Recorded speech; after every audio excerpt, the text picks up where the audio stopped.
We gotta watch these Sunday recordings. We are off our game today. I don't know if it's because it's a Sunday, but we're struggling.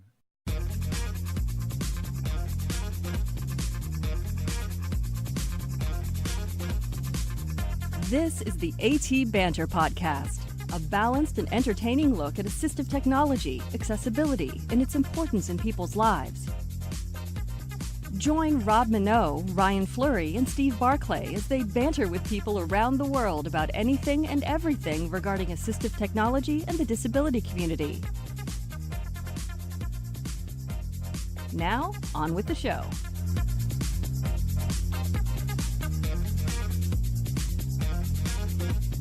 Hey, and welcome to yet another episode of AT Banter.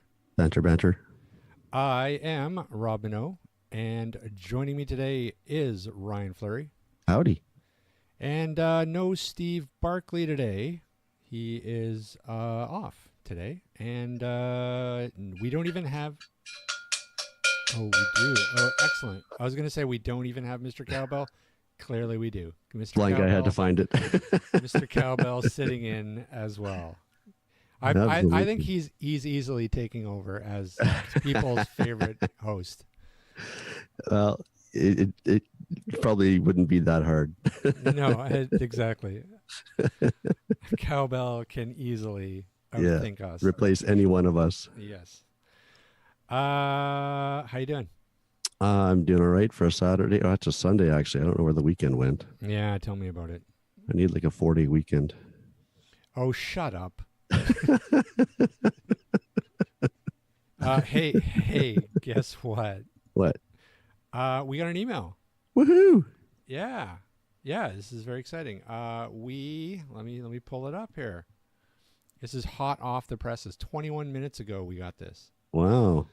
And it is from Bob from Newcastle, Ontario. Shout out to Bob. Shout out. And it goes a little something like this. Hi, guys. I love your program. I'm new to podcast, and yours, as others, have cost me a bunch of money in the past year as I learn about the great technology that's out there. Sorry, Bob.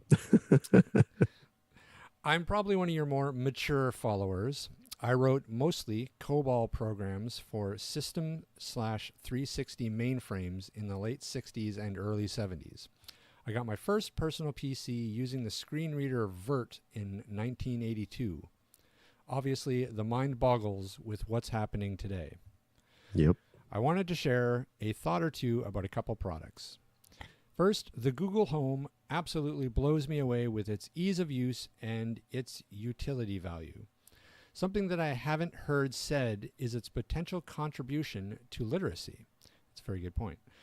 As I read daily newspapers and many talking books, Google is beside me to enlighten me or verify the definition of words which I often encounter and sort of understand, but not to the extent that I would chance using them. Also, it enables me to verify spelling even when it's only a matter of curiosity or a test of my memory from back in the days when I could read print. Hooray for Google. Another product for which I have only praise is my Victor Reader Stream, which I've been using for the past 3 or 4 years. Over the past decade or more, I've purchased and used all versions of Victor Readers, Trekker, and Trekker Breeze. More recently, I was among the first to pre-order the Reader Trek. My first gripe is that Humanware, a Canadian company, offered it at an introductory price of $5.99 US. In Canada, the introductory price was $7.95. The currency conversion is less than $7.50 Canadian. Doesn't seem fair to me, but I bought one anyways. Yeah, that does seem weird to me. Why did Humanware do that? Is that, I guess, maybe brokerage or bringing it over the border? There's a cost, or There's probably a cost getting it shipped from wherever they're manufacturing it, because I don't know. I don't think they're doing their own manufacturing. Yeah, see, so I don't know.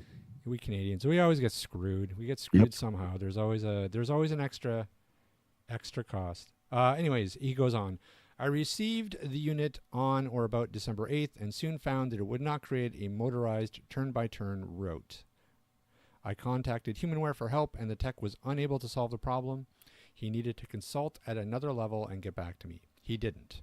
A week later, I called back and was advised there was a glitch in the software and that I needed to sit tight until an update was available.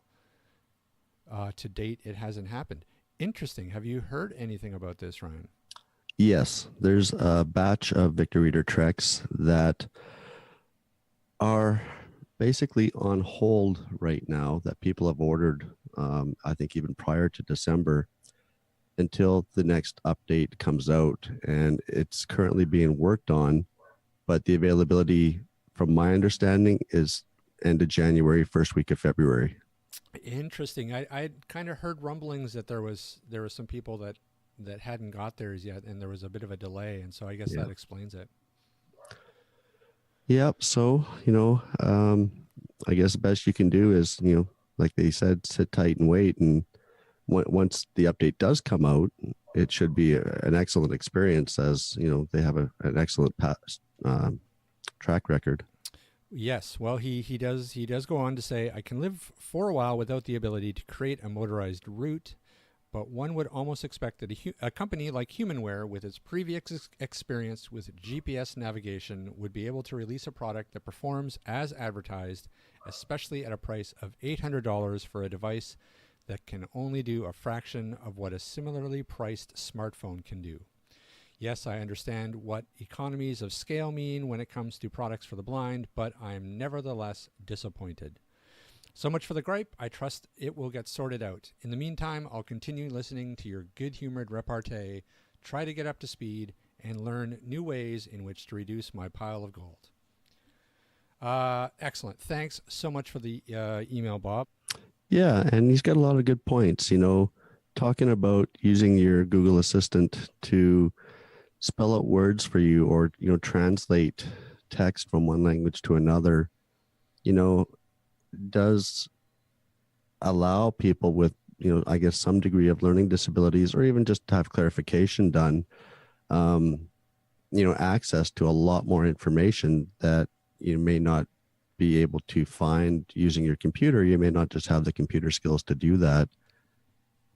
But I think we do have to be careful too. It is an assistant. It is going out to Google servers, and it isn't the end all be all. So you do have to be careful, I think, but there are definitely things it can do that are making life a lot simpler for people. Yeah, and I think that list of things that it can do is only going to grow, both as the functionality of the unit is improved upon by updates, but also I think that just people are going to are going to innovate and find new ways to for it to be useful.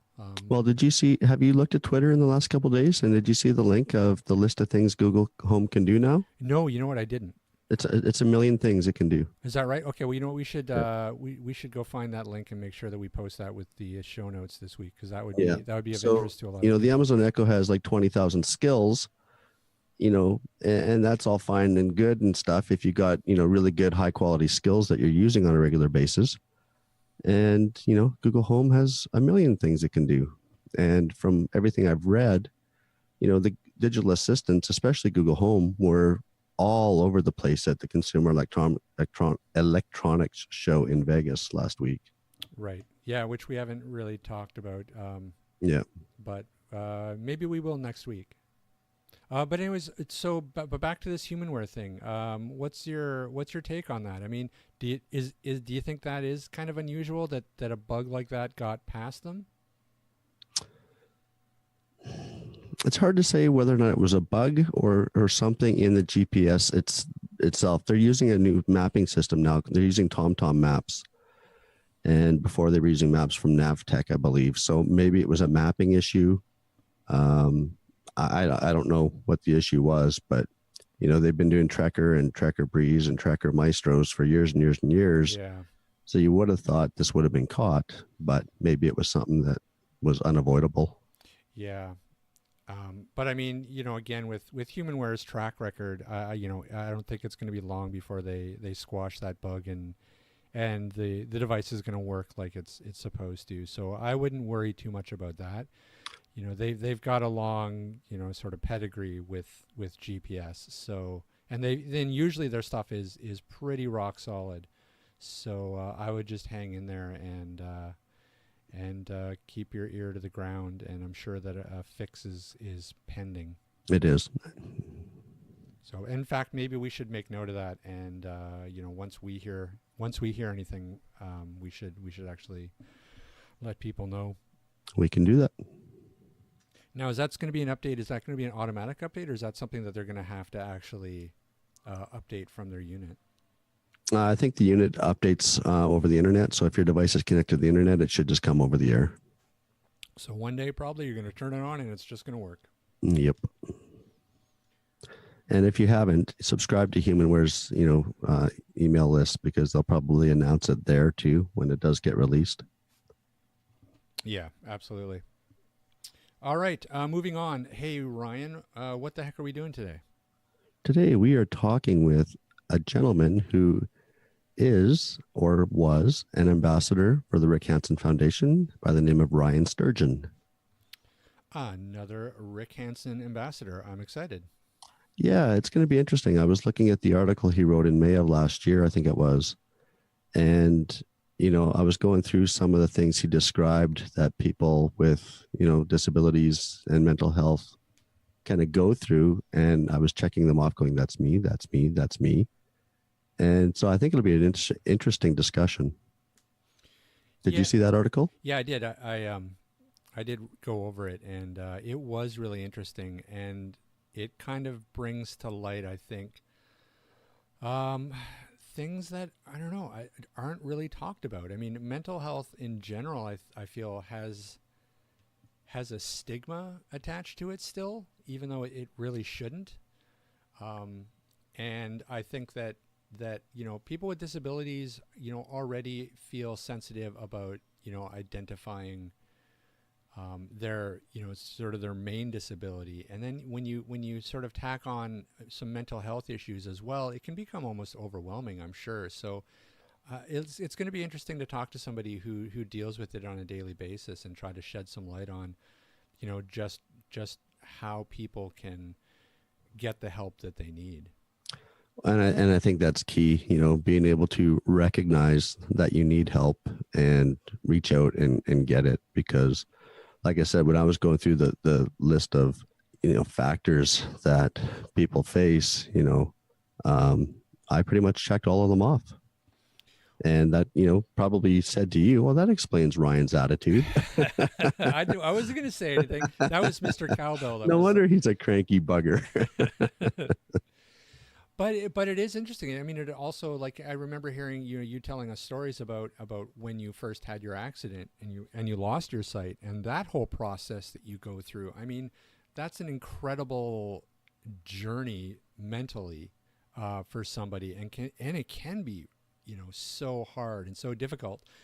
Remember when we talked to Maria from Girl Gone Blind, and she described what it was like losing her vision, in her 40s, and just how despondent and the level of depression she suffered from. It can be overwhelming trying to deal with that, plus dealing with the actual disability. So, well, and I would think too, it's probably no different than having an addiction. Like, it's a lifelong struggle. I still take antidepressants. And I still have mood changes, and I'm not as angry as I used to be. That first year of dealing with total blindness was the toughest, but it's going to be a struggle for the rest of my life. Right. Yeah. So it's way past overdue. I mean, we've been trying to get somebody on to talk about mental health and disability for quite a while now. So I'm really pleased that we managed to bring someone on that can talk about it. Yep. Looking forward to it. So, well, you don't have to look forward too much longer, because I think we should just go ahead and bring him on. All right, let's do it. Ryan Sturgeon has a bachelor's degree in science. He's got a master's degree in counseling psychology, and he currently works as a community mental health worker.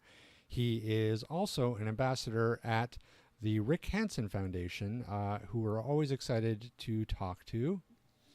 All right. Glad to be here. Yeah, thanks so much for joining us. We've been sort of anxious to talk to somebody about mental health and disability. So we really appreciate you taking the time out of your Sunday to chat with us. No problem. I'm glad to be here, and I think it is a topic that needs maybe a little more attention. Yeah, absolutely. I mean, we were talking a little bit about that before we came on. It's just, well, you know what? Let's just start. Let's just start and then dive right into the topic. then- how did you get involved in mental health and disability? Well, that's a long story. I've been involved in mental health for probably about between 10 and 15 years now. And the start of my mental health career was actually because of my own disability, to be honest, in part anyway. I had broken my neck and back when I was 16 years old. And at that point in time, I was having quite a difficult time adjusting and things like that to life after breaking my neck and back. And I found it was helpful to talk to others and helpful to actually share my message with others as well. And then I thought maybe I can help some other people going through similar type things or through something that had happened that had caused a disability or people with disabilities in general. And so I guess it kind of fit naturally for me.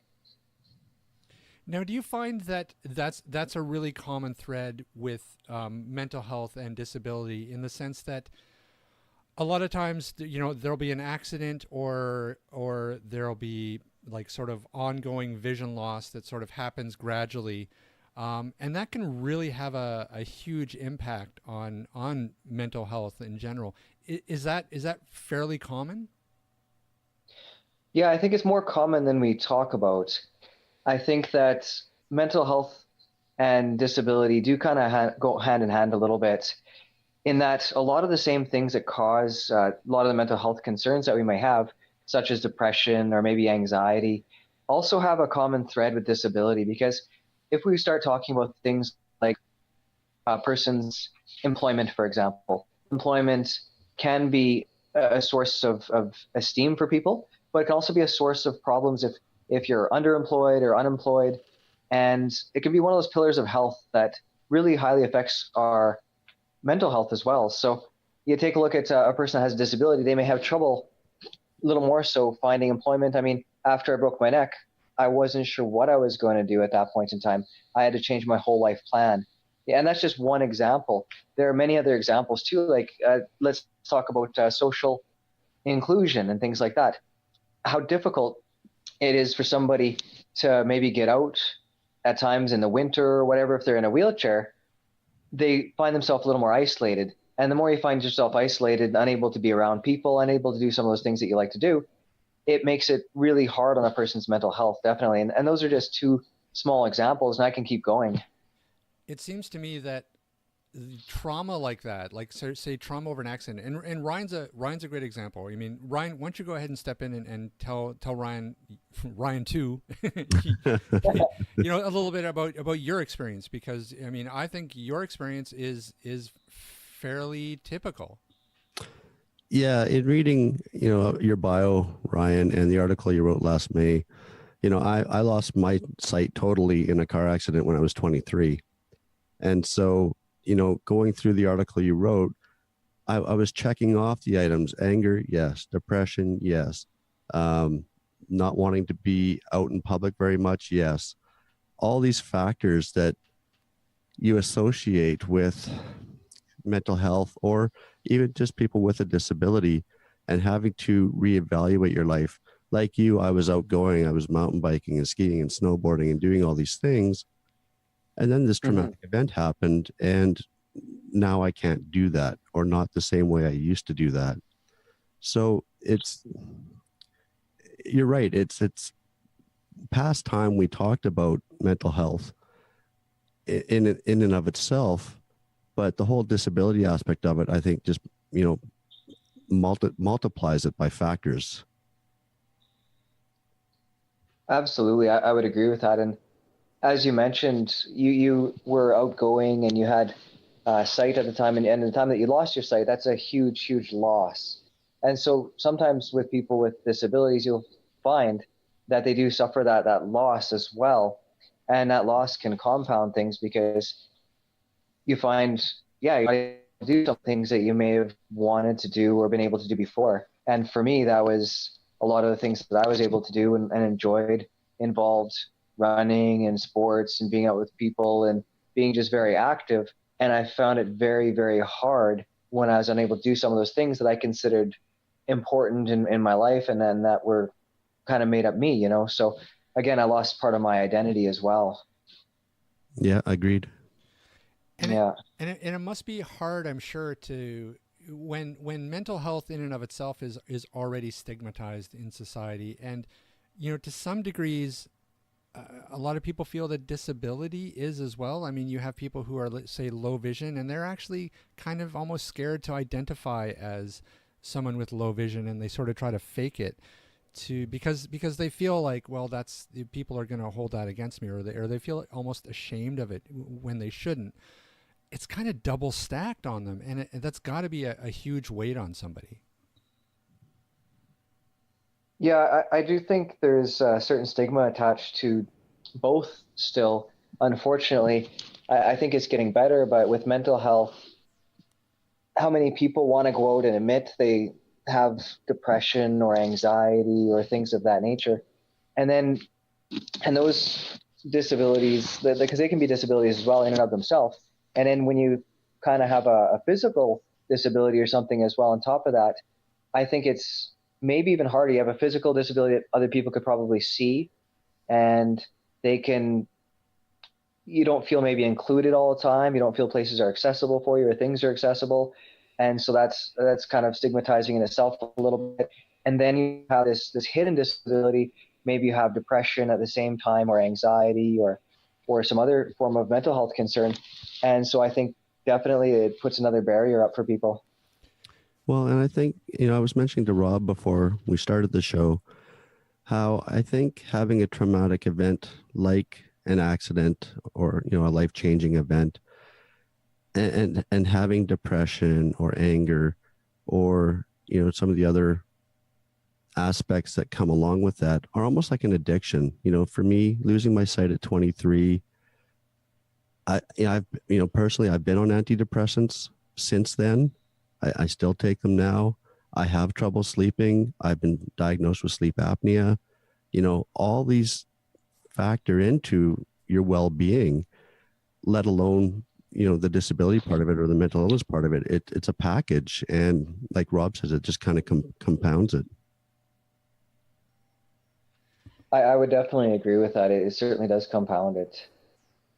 Now, like, and what makes it, I think, even worse is that sometimes the actual disability feeds into feelings of, say, for example, isolation. Like, if you're newly, sort of losing your vision, automatically, just physically, you're going to feel more isolated. And that's just going to carry over into your mindset, which is going to feed into, say, depression or, I mean, what kind of common things do you have sort of in your toolkit, Ryan, that you use to sort of help people work through those feelings? No, I think you're talking to me. Oh yeah, I know. I'm sorry. Yeah, we're gonna. Yeah, That's tough. We got both Ryans, but I know. that is a very good question. And what tools can you use in a toolbox? I mean, I don't think there's any magic kind of cure, in a sense that there isn't something that's one size fits all for mental health necessarily. There are some common things that can be very, very helpful for people. Absolutely. And I think it starts with some of I sometimes tell people it's the common sense things, but sometimes common sense isn't common practice. And that's just things that will buffer off the stress sometimes. So making sure you're concerning yourself with eating right, and that sounds funny, but a lot of people, when they get stressed out or when they're upset, they don't eat well, and your body probably needs it more at that point in time. Then again, another one is just sleeping well. I always say too, having the ability to connect with others, but like you said, sometimes it's hard to connect with others. So finding a way, even when you're somewhat isolated, to connect with people. We're social animals, and we consider it in the RHA a key pillar of health in that we find people that don't have social connection, if they're socially isolated, they actually have a higher mortality rate. Like, it is a very important part of health, and it's a very important part of our mental health as well. So that can be a big thing too. One of the things I mentioned in that blog was I said that keeping busy can be very helpful for people as well. So one of the things that I talk to people about sometimes in my day-to-day practice is looking at if they're feeling depressed or anxious, even trying to get out more, do more things, have more routine in their life. Sometimes that involves getting a volunteer position. Sometimes that involves just even doing more leisurely activities, doing things that they enjoy more. But either way, it involves trying to add more into your life. Basically, putting more stuff to do in your time so you're not sitting around and able to spend that time thinking or dwelling on different things. So the other thing that I would tell people is really helpful is actually if you can get out or even inside the home, doing something that's a little bit more active, getting up and exercising, getting off that couch, doing something, because inevitably a person feels better when they've done some exercise. It's you release a lot of good chemicals in our mind and our bodies, and they stimulate those happy feelings and things like that. So getting up and doing some exercise, we actually find for depression, for example, exercise, if you look at the different research that's been done, can be as effective, if not more effective, than antidepressants actually for helping with depression. And that's they looked at doing exercise only 3 times a week in the studies that I took a look at. And so exercise is really, really, really huge for sure. Oftentimes too, people find if they're able to do something for other people, they feel a lot better. So helping others, giving back to your community in some way. So volunteering almost fits a few different spots because it gets you busy, gets you out more. And on top of it, it helps you give back to others and things like that. If motivation is a factor for people, I often say, I like the 3-minute rule. And that means get up, try to do something for 3 minutes. If at that time you don't want to do it any longer, if you need to get back down on the couch or whatever, allow yourself to sit back down. But if by chance you feel a little bit better or whatever, after you've kind of rated how you feel getting up and doing something, then feel free to continue on a little bit. And sometimes just looking at things in smaller intervals, say 3 minutes, like I'm just going to go clean for 3 minutes. I'm just going to go take a walk for 3 minutes. That is a lot less overwhelming than I'm going to clean the whole basement, or I'm going to go for a walk for the next 20 minutes or for a mile or whatever the case is. So doing something, breaking it down into those smaller pieces like that, and using that 3-minute rule kind of helps people motivate themselves a lot of times too. Yeah, I mean, I can see how it can be really overwhelming. I mean, and that's part of the nature of the beast when you're dealing with things like, say, depression, for example. Even the littlest things can seem so overwhelming. So being able to sort of break it down into little chunks like that and just, push through 3 minutes. Yeah, I could see how that could really sort of help manage that. And I think too, oh, sorry, Ryan. I was just going to say, looking at my own life story, breaking things down and having realistic expectations of, your situation, where you're at that current place and time. When I first lost my sight, I tried to go bowling again. I tried going to batting cages, and I just quit because I wasn't as good as I used to be. And, you have to break those down into smaller segments and look at the successes as they come, instead of, like you say, I'm going to tackle the basement. Let's start with the coat closet, or let's go for a 3-minute walk instead of the half-mile walk. Yeah, for sure. I think it's really important. A lot of people set themselves up for almost, in a sense, failure when they set those goals really, really high. So yeah, it does involve reassessing things, but I think reframing too. You made a good point. I know for myself, I was big into the gym before. I loved going out and working out and doing things to the gym. And then after I hurt myself, going back to the gym, it wasn't very much fun because I found a lot of the things that I used to do, I couldn't do any longer, or even if I could do them, I was pushing so little weight that I had this expectation that I could go back and do some of those things, and I certainly couldn't. So again, Absolutely. You're completely right. Yeah, and I I think think we, motivation. I think like you addressed it. Motivation is one of the biggest factors that we all face, whether disabled or not. Just getting up off the couch. There's so much stuff bombarding us now with TV, smartphones, social media. It's easy to stay on the couch.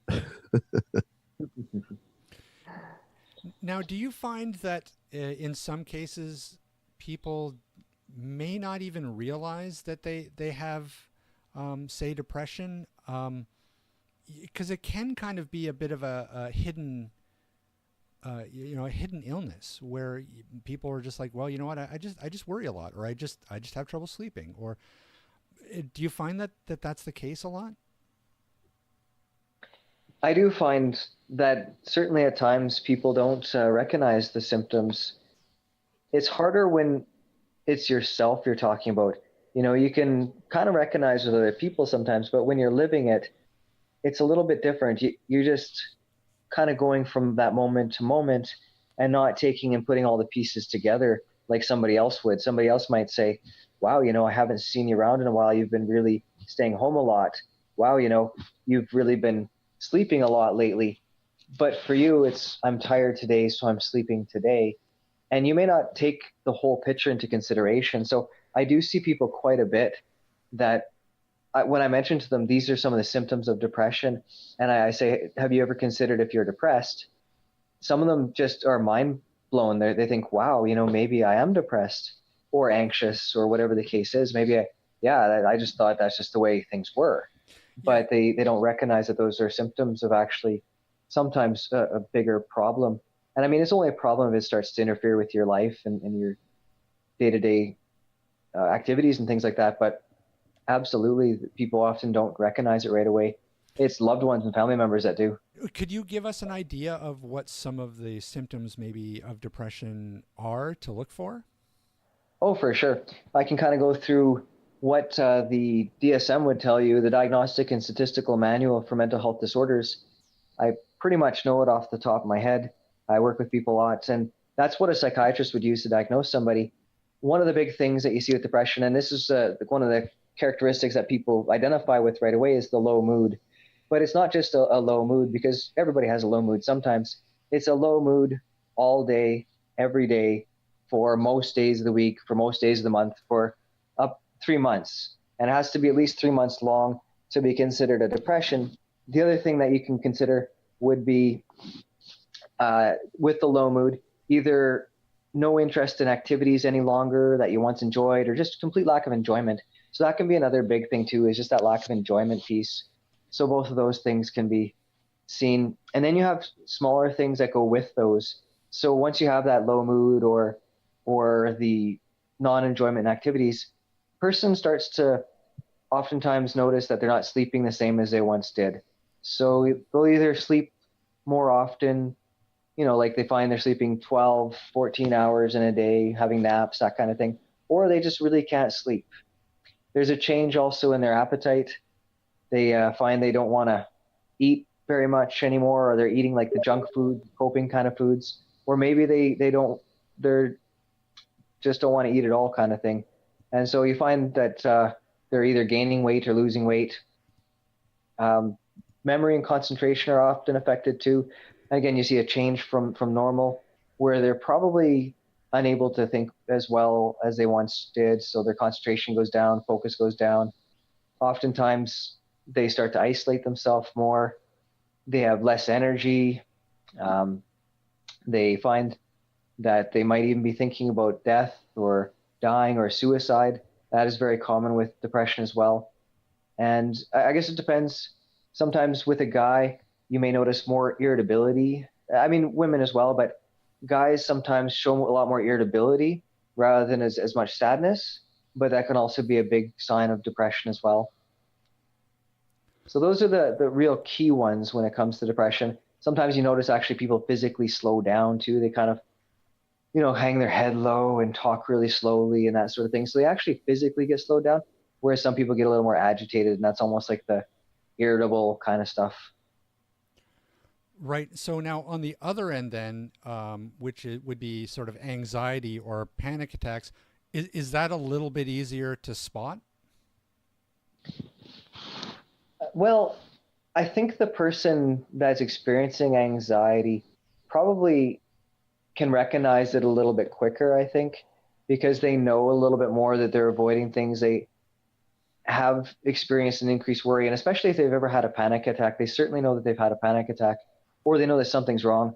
Oftentimes, they actually end up going to the emergency room thinking they may have experienced a heart attack or something along the lines of a heart attack, because it can feel quite like a heart attack when a person has this panic attack and their breathing gets so rapid and they start experiencing tightness across their chest and everything like that, and numb and tingly in their hands. And so they may actually experience it and figure they might have a heart attack, but they certainly recognize that something's wrong.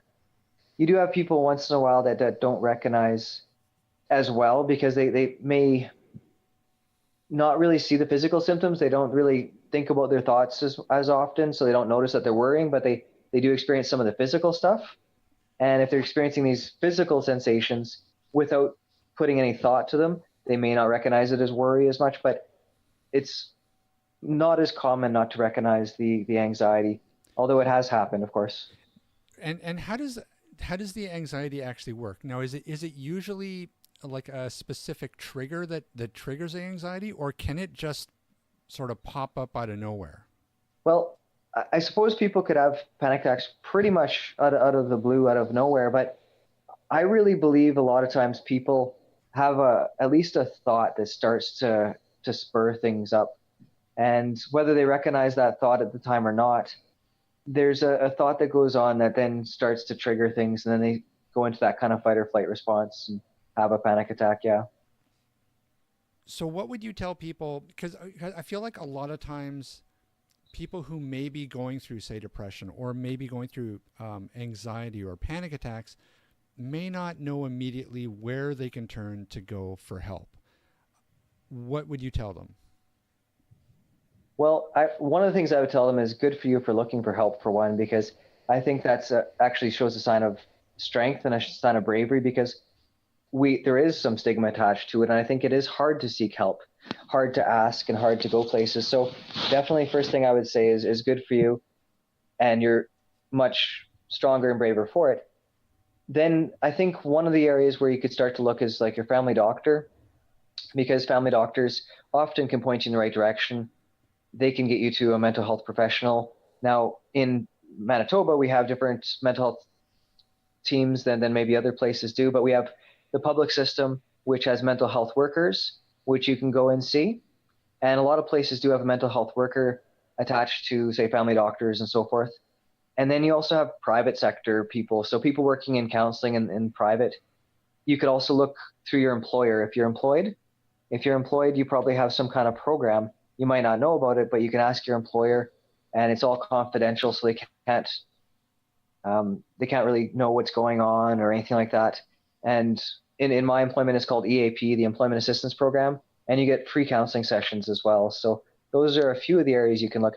Nowadays, too, it's a lot of times just a click away. If you just Google it, even Google your employment and your benefits, you can find out about the counseling there. You can get online counseling even. And what would you say is sort of the biggest hurdle to really sort of overcome the stigma that has been attached to mental illness for years and years? Well, I think the biggest hurdle, I think we're all our own worst enemies, to be honest. I believe that, we think it can't happen to us, or, we're afraid to admit it to somebody else, what it's going to look like or how it's going to affect us. Or I really do think, though, a lot of it is our own thoughts and stuff that really prevent us from going forward. And we're really just hard on ourselves, like we don't want to admit it, and we're probably the hardest on ourselves out of anybody else in the world. And so to admit that there's something wrong and to to do that, it can be really, really difficult for someone. So I really think that's the biggest barrier. I'm not sure if I explained that as well as I would have liked, but I do think that's a huge barrier. Well, and I mean, especially when the nature of the illness is you're not going to be thinking straight. You're not it doesn't allow you to really have the resources to actually dig yourself out of it or look at it in an objective manner. It probably certainly doesn't help the case. Yeah. And I mean, some of the cliches, guys don't cry and stuff like that, or that you may hear or experience also affect the way we think about it. So it's kind of society in and of itself, the way we've grown up.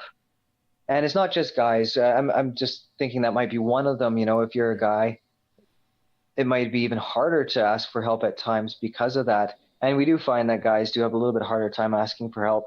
And sometimes to certain professions, like if a person's in a very masculine profession, or even something like farming, you find that those communities, they find it harder to ask for help. They think they have more of a reliance on their own independence and a pride and self-worth and whatever else, that they don't believe they should ask for help or could.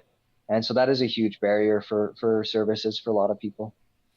Now, do you find that sort of the onset of social media and the communities within those, has that helped a lot in terms of being able for people, especially people with disabilities, for them to go somewhere, not feel so isolated, and to go and participate in that community?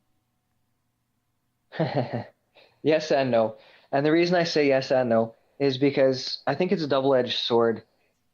I absolutely think that people can have a lot of benefit by going on and finding people that are similar. It's really helpful to know somebody's been kind of where you've been, or can at least empathize and understand some of what you're going through. And that can be hugely therapeutic. And it's those people too that if they provide you any feedback, you're certain to listen.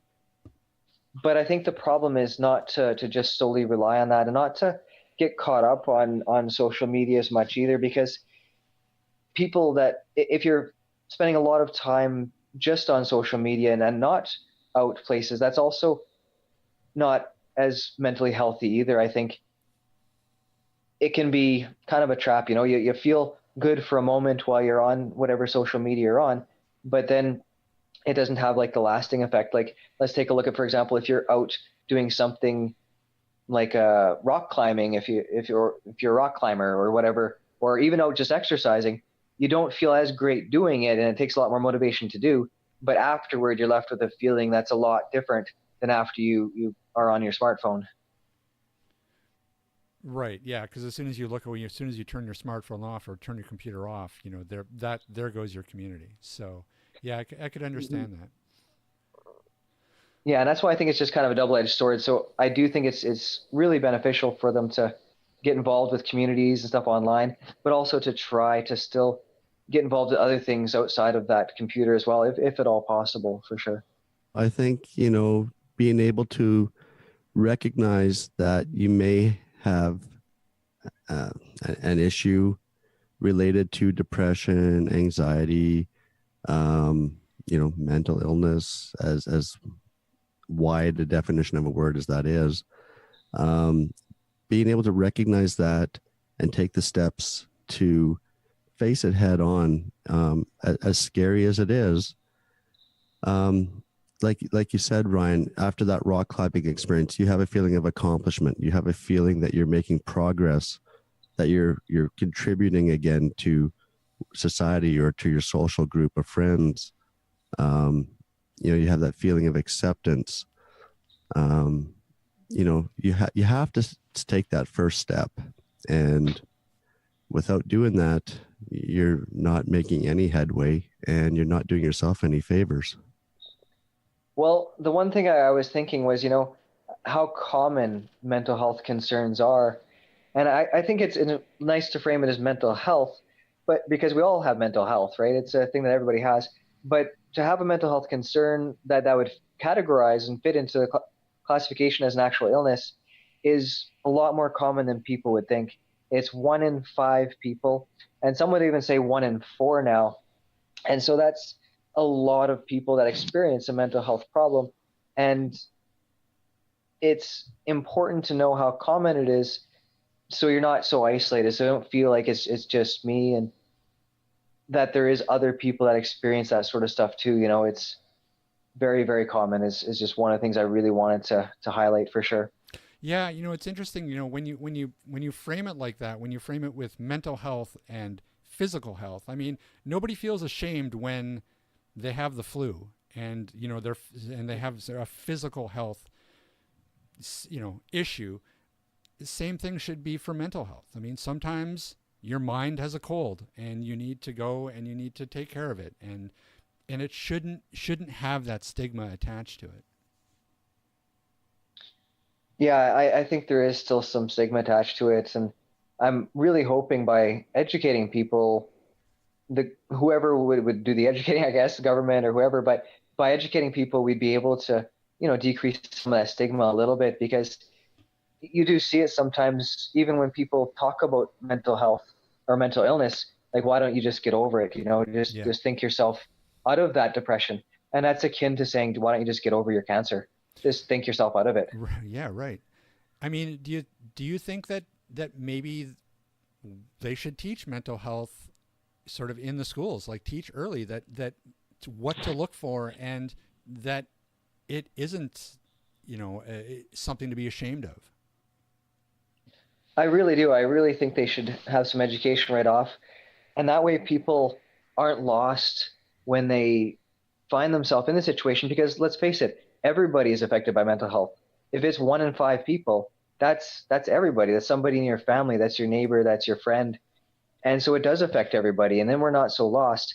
But I really think that schools also should focus on resiliency. So not just the mental illness piece of things, but actually resiliency, creating and fostering resilient children to be able to keep going when something happens, and to be able to do some of those things that are good for you when you're feeling down and low and depressed and that sort of thing. So for one, recognizing that being down and low is okay. And then two, what can you do for yourself when you feel that way, right? Right. There you go, Ryan. Or Ryan, my Ryan. Yeah, I know. I got to get motivated. That's right. And we need to go save the world. We need to get this stuff in the schools. Anything that you wanted to mention or plug, or a Twitter feed or a Facebook page, anything at all? Yeah, right away. I'm just getting a new website up and going, actually, and it's kind of exciting for me. And so within the next week, hopefully, I should be up and going, and people can go take a look for www.brandon, BRANDON, wheelchairsports.ca. And that's a group that I've started here in Brandon, Manitoba, and we're starting to do a lot of different wheelchair sports. There hasn't been much for people here. It's a smaller community of about 60,000 people, so there hasn't been much here. But I'm trying to make a few changes and trying to bring more. We're already doing curling right now. I have about 8 people on a curling team, and we're now starting to meet every Thursday. And so I think that's, if anybody's interested in knowing more about some of the wheelchair sports and things like that, check out the webpage. There'll be some contact information there too. Feel free to contact me. And I know even if you're not around my area, you can always contact me and just ask me about the experience that I've had with wheelchair sports and that sort of thing. So, Ryan, thanks so much for joining us. We really appreciate you taking time out of your Sunday to chat with us. Thank you guys so much. Okay, Thank you, Ryan. take care. Take care for sure. Bye-bye. Bye-bye. Yeah, it's, one of those topics where you could, we just barely scratched the surface, right? There's so many avenues you can branch off of when you think about the word mental health or mental illness. It's not even, the disability part of it. It's addictions. It's socialization. It's all of that, right? It's all encompassing. Yeah, you're right. There is so many issues. I mean, and we only really touched on, depression and anxiety, but, the list goes on and on in the things that can manifest. I think the important thing to take away from this whole conversation, though, is that people really need to approach mental health in a different way and look at it without a stigma. It needs to be just treated just like a physical health. Yeah, or a and physical illness. take that first step. Look at yourself in the mirror and just ask yourself, a couple simple questions. Like Ryan said, am I sleeping? Am I eating? Am I becoming introverted? Is my daily activities, have they changed over the last week, month? If so, let's address that, because you're not alone. You're not alone, and there's absolutely no shame in No. having those problems. It happens to us all. Agreed. So I see that as sort of the main. It's an attitude shift, I think, that mainly needs to happen. And the resources are all there for people, and they just need to not feel. They need to not feel self-conscious about turning for help. Well, and you look at, TV and radio, the last, I don't know, 4 or 5 years, you're seeing more and more commercials on dealing with mental health issues. So, maybe attitudes are changing, they're, coming around slowly. And, people are starting to recognize that this is an epidemic. Yeah, and an epidemic, not in a horrible way. Not that all of a sudden, like, people are just,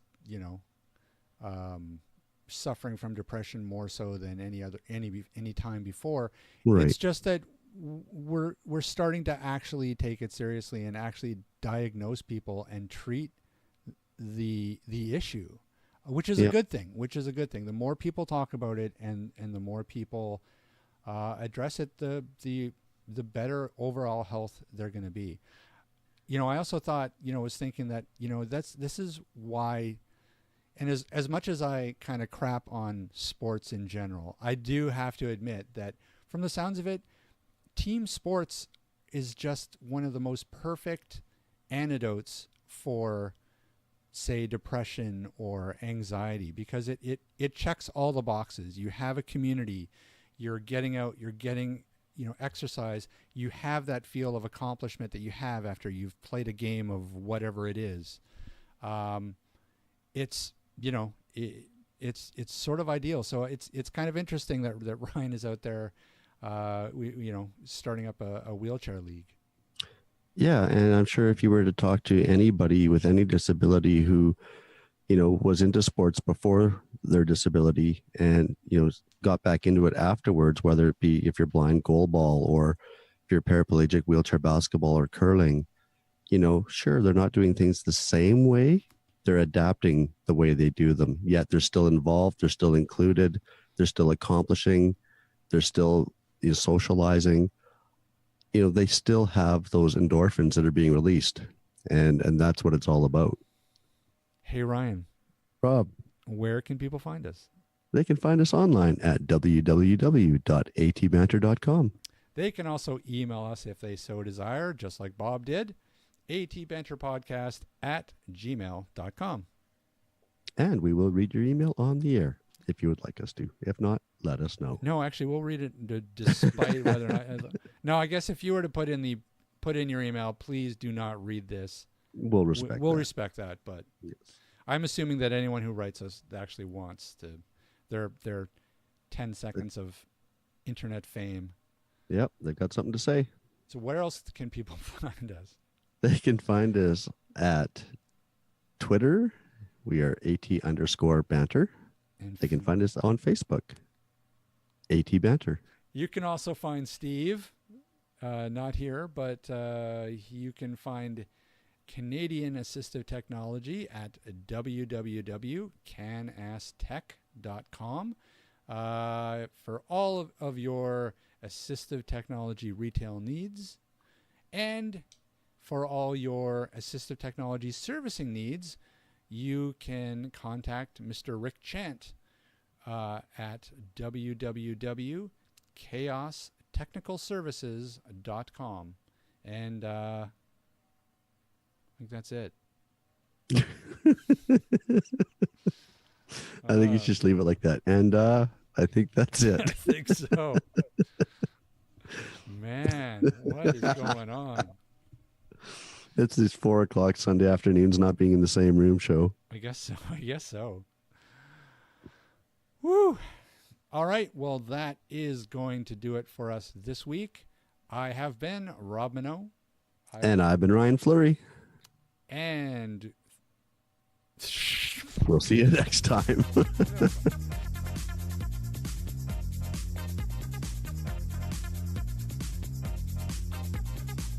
This podcast has been brought to you by Canadian Assistive Technology, providing low vision and blindness solutions across Canada.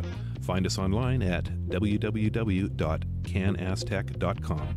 That's CANASSTECH.com. Or call us toll free at 1-844-795-8324. For all your assistive technology servicing needs, call Chaos Technical Services at 778-847-6840 or find them online at chaostechnicalservices.com. Music provided by bensound.com.